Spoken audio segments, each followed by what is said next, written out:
Moving quickly through the last three factorising expressions. If you want to see more, they will be a little faster now. So I'm looking for factors of each term. Negative 12ab becomes a negative 1, a 12, an a and a b.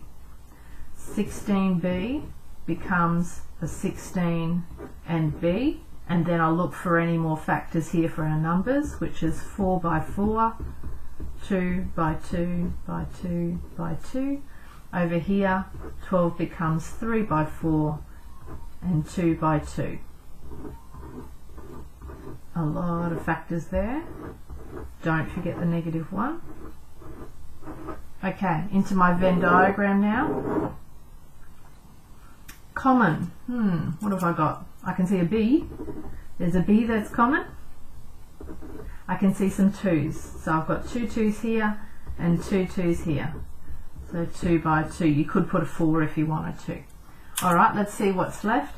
Over here for negative 12ab, I've got a negative 1. I've got a 3. I've got an A. Over here on the right, oh, I've got 2 2's. So I'll put my 2 2's there.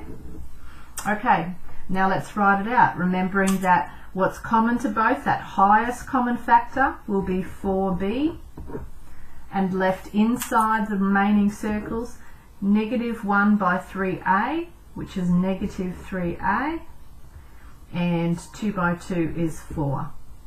It was addition, it stays as addition.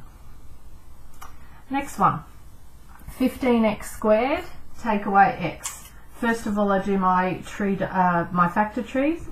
15 by x squared becomes 15 and x squared. Continuing to factorise, I would have 3 and 5 with the numbers. This 2 says there are 2 x's and they're multiplied together. That's the shorthand way of writing repeated multiplication. So I've got 2 factors of x.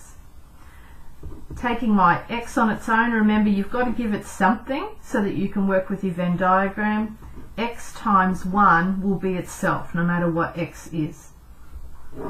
Into the Venn diagram, what's common to both? I've got an x and an x. Left over, I have a 1, and then I have 3 by 5 is 15x on this side. You may still have your 3 and your 5 there, and that's fine. Okay, that means that what's inside the overlap becomes my common factor when I factorise, and left in the first term is 15x, left in the second term is a 1. It was subtraction, it stays subtraction, and that's my answer. Finally, 3x plus 6xy plus 2y. I won't do the factor trees because I guess I'll do them. You'll see we're not going to get a common factor. We're going to be in a bit of strife here. If I factorise 3x, I've just got 3 and x. If I factorise 6xy, I can see some common factors there. I can see x, I can see 3. And now if I come over here to 2y and I try and factorise that, I've got 2 and y. Now my problem is, I've got some common factors between these two. There's a y, there's a 2.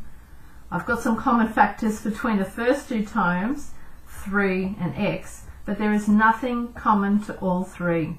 So if I was going to attempt to make a Venn diagram, I wouldn't be able to get something right in the center there. So all I can do is choose to factorise the first 2 terms or the last 2 terms. If you decide you're going to factorise the first 2 terms, you would have 3 and x out the front of a 1 plus 2y, and then you would have plus 2y on the end. So that's one way to go. If you decided I'm going to leave the 3x alone and factorise the back 2 terms, you would have 3x plus the common terms were 2 and y outside of 3x plus 1. This expression, and this expression are all worth the same. They are all equivalent. you would be marked correct if you chose to factorise the beginning or the start of the expression or the back. What you can't do is try and jam them together into some kind of mega factorising structure, because you just can't. There's no common terms to all three, and that's okay. Sometimes simplifying means that it doesn't actually look that much simpler than what you began with, and that can happen in algebra. So this one is correct, or factorising the back terms is correct. Don't try and find something common to all three like a 1.